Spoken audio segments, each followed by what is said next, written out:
was really a mess, you know, and we didn't have any kind of warning that the Japanese were coming. He started breaking the locks on the ammunition. Everything was locked up for fear someone might go in there with a cigarette. He said, "Ross, follow me." He took me down into the number 3 magazine.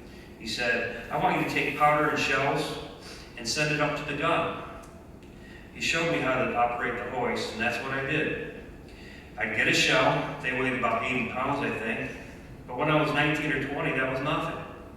I could pick up one of those easy. So that's what I did. I'd take a shell, and then I'd take a bag of powder. I'd put it in the hoist, and then I would send it up to the gun. In the meantime, we were getting underway. All we had aboard the ship was 1 Annapolis graduate and 3 reserves. All the top officers were ashore. We managed to get underway, but I don't know to this day why we didn't get struck or taken torpedo, but we didn't. We got out of the exit of the harbor and we started dropping depth charges. There were Japanese submarines out there, and we got credit for 2 of them and credited with knocking down 4 planes on the way out. We were doing this with the Phoenix and the St. Louis and 4 or 5 other destroyers, and our duty was to try and find the Japanese fleet.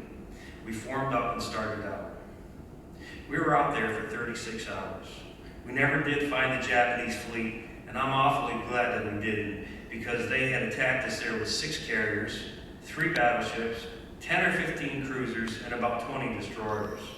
The planes alone would have taken care of us, so I was grateful that we never found them. We came back into Pearl. It was pitch dark, and we could see the fires from the Arizona and the other ships still burning in the harbor.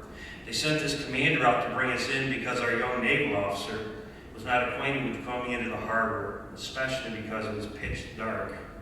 Anyways, it was a terrible mess, as you can imagine. These ships blowing apart.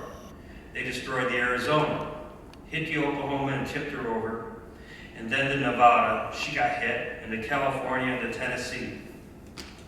These are all big battleships. They sent about 300 planes in there, and it would have been like sitting here having 300 planes come and tear Hudson Falls apart. As a nation, we were just sleeping. It's a terrible thing to say, but I was just standing there waiting for a motor launch to take me to a bigger ship to go to Mass, to go to church. We had no inkling whatsoever. We were sitting there like sitting ducks. Here are men, if you can visualize, men struggling to get out of the ships. A lot of them were sleeping in because they had the day off. It was a horrible thing.